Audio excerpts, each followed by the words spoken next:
Đâu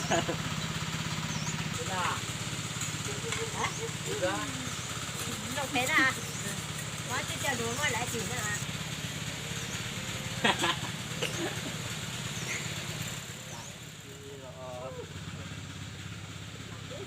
Cho tự nhiên giá là gá.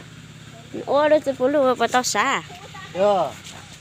Nó cá nhá dòng. Ô, luôn à, nhục khó lùa hả? Thế là đàng ấy. À, nó giống mà lê bạn á. Xã à. Lúc chỉ nó chỉ xả nó lòng con chú sữa.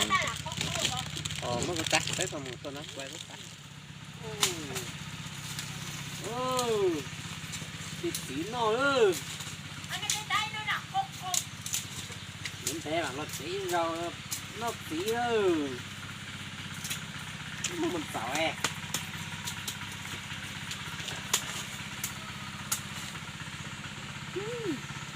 Ba đi.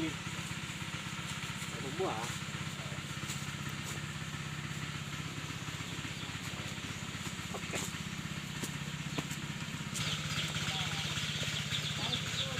Mua Mà hành tông nó mà hành tông nó chọn đây này. về đây nó là con lửa đó.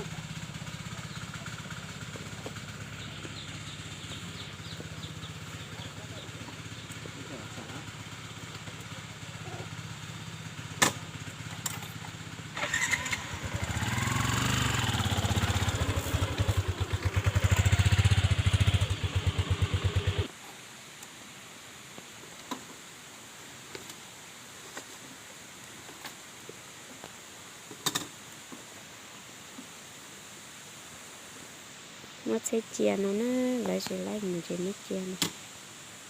Một tay một hết.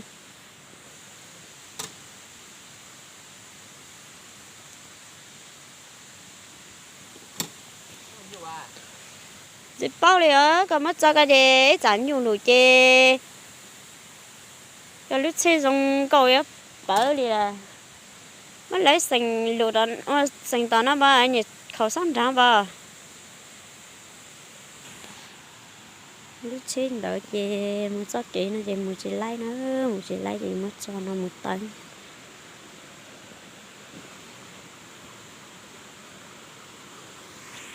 Cho xin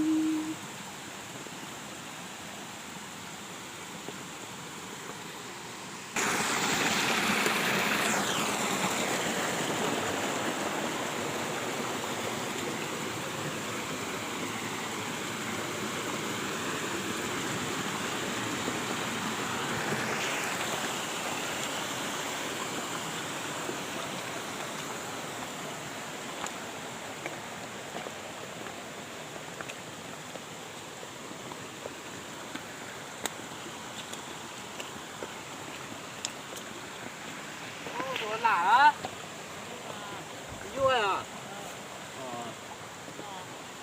anh Tông à anh Tông cho tán tiền à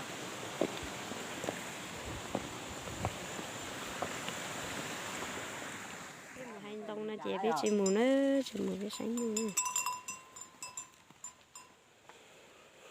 anh tự nhiên phải đi toa phải đúng à Tụi nó chơi cho chính lành mất tụi phải mà phải tới lại làm chút này mất tụi nó à chính lành tụi chú là tụi tớ tụi nhóc lấp lăng to cơ hàng tụi tớ nó này hả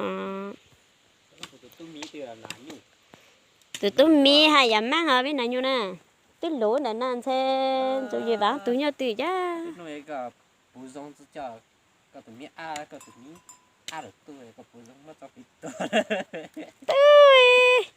gà bây giờ giờ khoa lo họ người ta chỉ nhắn đi là cái bù cho cái tụi mi sai giờ tôi mi sai tua à mi tú họ tụi ca tụi mi tôi không sửa à tụi ca giờ ít tụi phải nhiều nữa tụi tôi là mang này hỏi nó giống nhiều à cô lê tụi nam á tụi cô ấy có gì lo nào mà sao nhiều tầm mà lên một hành động nữa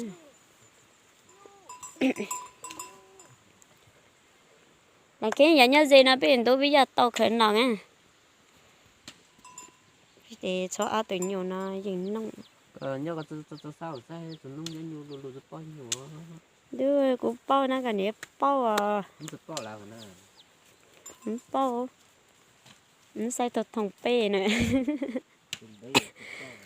à cho nó để thông có chữ tổng lấy này chữ tổng là từ biết tụ đoán đấy được sao là mấy tụ hay nha mà bắt tụi nãy nhiều nó tụi nhỏ giờ tụi nhỏ đút đút tập hơn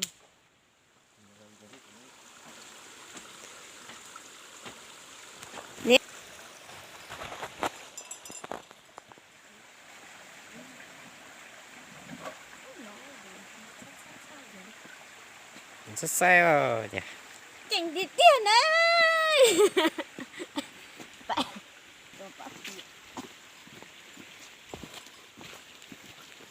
nó yêu một sánh nhau nè xong đó nó cho bà thông kia bà thông khơi lia nó phải rùa nó chỉ giờ nó khơi đá đó xa xa thì có chỗ tuần chỉ có một bốn ra mà đây bốn ra chỉ có khơi ăn nhìn thôn thôn bốn ra nhìn mà ta đó nè có hiểu à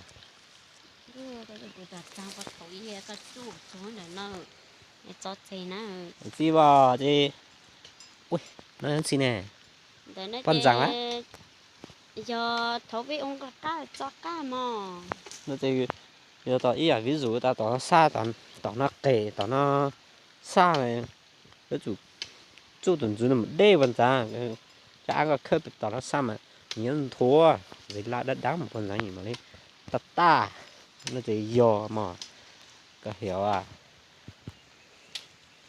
đó là nó tao xin đậu thầu tao học bán luận nó hải khơi lìa anh chỉ khơi lìa mà tao học bán luận nó phần này chỉ có khơi lìa thì kia phần này khơi lìa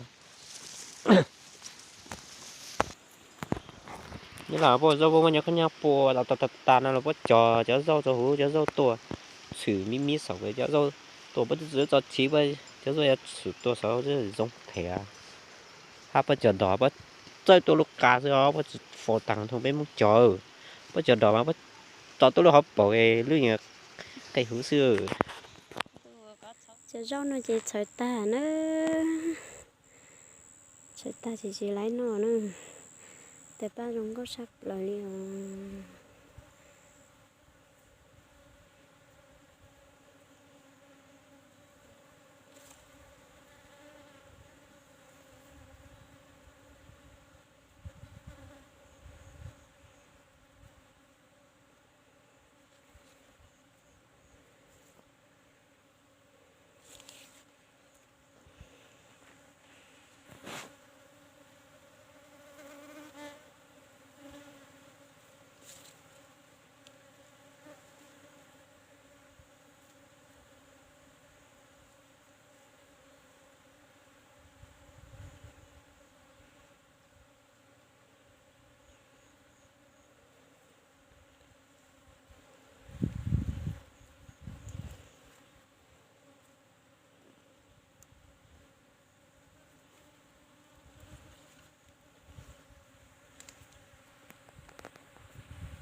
nhớ rau nữa là chị tôi sẽ ba rau xì nữa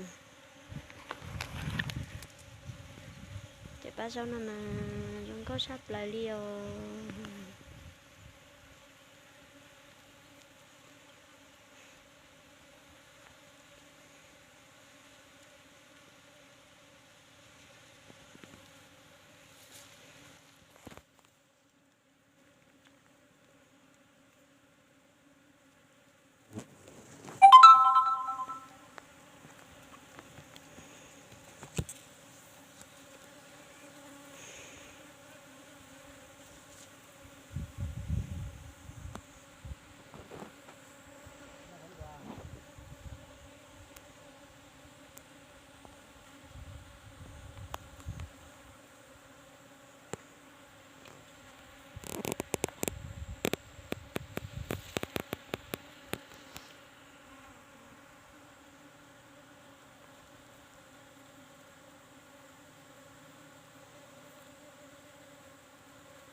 Ừ.